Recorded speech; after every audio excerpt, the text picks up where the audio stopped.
15 गोल 0 गोल considered.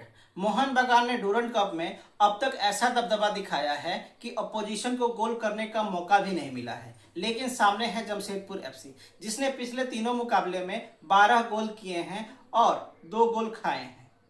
तो सवाल है कि क्या मोहन बगान की मजबूत डिफेंस और खतरनाक अटैक जमशेदपुर एफसी को रोक पाएगी, या फिर जमशेदपुर एफसी अपने काउंटर अटैक के दम पर मोहन बगान एफसी को हराएगी। नमस्कार दोस्तों, स्वागत है आपका।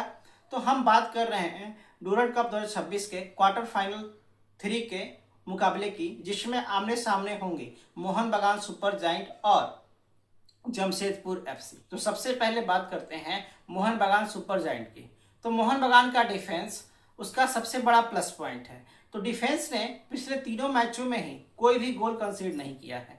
सीआईएसएफ के खिलाफ स्कोर 6-0 था, वहीं साउथ यूनाइटेड एफसी के खिलाफ स्कोर 8-0 था और ईस्ट बंगाल एफसी के खिलाफ स्कोर 1-0 था।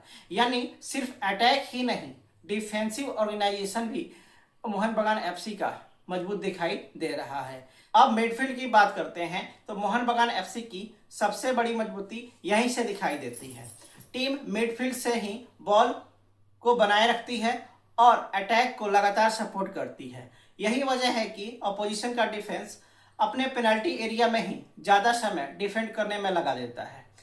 सहल अब्दुल समद का मूवमेंट बेहद इंपॉर्टेंट। वह सिर्फ गोल बनाने वाले खिलाड़ी नहीं है, बल्कि मिडफील्ड और अटैक के बीच लिंक बनाने की अहम भूमिका निभा सकते हैं। और मोहन बगान एफसी की सबसे बड़ा खतरनाक हिस्सा है उसका अटैक। पिछले 3 मैचों में 6 गोल, 2 गोल और 1 गोल, यानी टोटल 15 गोल पिछले 3 मैचों में मोहन बगान एफसी ने किया है। सीआईएसएफ के खिलाफ सहल ने हैट्रिक लगाई थी, वहीं साउथ यूनाइटेड एफसी के खिलाफ मनवीर सिंह ने हैट्रिक लगाई थी। यानी मोहन बगान के पास सिर्फ एक नहीं बल्कि अलग अलग अटैकिंग ऑप्शंस हैं। मनवीर की पेस और मूवमेंट जमशेदपुर एफसी की डिफेंस के लिए बड़ी चुनौती बन सकती है। वहीं सहल का फिनिशिंग और पोजिशनिंग को रोकना जमशेदपुर एफसी के लिए आसान नहीं होगा।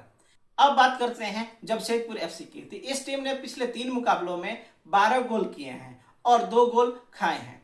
इंडियन एयरफोर्स के खिलाफ 6-0 से क्लीन शीट और फिर बाद में 5-0 की जीत बताती है कि जमशेदपुर का डिफेंसिव सीट भी बहुत मजबूत है। लेकिन मोहन बगान का खिलाफ चैलेंजेस कुछ अलग होंगे। इस डिफेंस को सिर्फ अपने बॉक्स में ही डिफेंड नहीं करना होगा, बल्कि मनवीर और सहल के रन को भी ट्रैक करके रखना होगा। सबसे जरूरी हिस्सा है कि डिफेंस लाइन और मिडफील्ड के बीच कोई गैप ना बने। अगर गैप बनता है तो मोहन बगान उस गैप को अच्छे से भुनाएगी। जमशेदपुर के लिए मिडफील्ड इस मैच का सबसे इंपॉर्टेंट एरिया हो सकता है, क्योंकि अगर मिडफील्ड बैटर हार गए तो मोहन बगान लगातार अटैक करेगा। इसलिए जमशेदपुर को मिडफील्ड में कॉम्पैक्ट रहना होगा और बॉल जीतने से ही तेजी से ट्रांजिशन करना होगा। वहीं अटैक में जमशेदपुर के पास कॉन्फिडेंस की कोई कमी नहीं है। इंडियन एयरफोर्स के खिलाफ टीम ने 6-0 से जीत दर्ज की थी। इस मैच में मामा ने हैट्रिक किया था। फिर एक और मुकाबले में जमशेदपुर 5-0 से जीत दर्ज की थी। उस मैच में फर्नांडिस ने हैट्रिक लगाई। यानी मामा और फर्नांडिस इस नॉकआउट मुकाबले में जमशेदपुर के सबसे बड़े प्लेयर होंगे। वहीं अब ये बात करते हैं इस मैच की सबसे बड़ी बैटल की, तो वो बैटल होगा मोहन बगान का अटैक वर्सेस जमशेदपुर का डिफेंस। वहीं दूसरा जो बैटल होगा वो जमशेदपुर का काउंटर अटैक वर्सेस मोहन बगान का डिफेंस के बीच होगा। अब बात करते हैं इस मैच की प्रेडिक्शन की। तो इस मैच में हमारी प्रेडिक्शन है कि मोहन बगान 2-1 से जमशेदपुर की एफसी को हराएगी। आपकी क्या प्रेडिक्शन है? क्या मोहन बगान इस मुकाबले को जीतेगी या फिर जमशेदपुर एफसी इस मुकाबले को जीतकर सेमीफाइनल में पहुंचेगी? आप अपनी राय भी हमें कमेंट्स में जरूर बताइए और ऐसे ही फुटबॉल से जुड़े अपडेट्स देखने के लिए हमारे चैनल को सब्सक्राइब कर लीजिए। मिलते हैं हम लोग अगले वीडियो में। जय हिंद।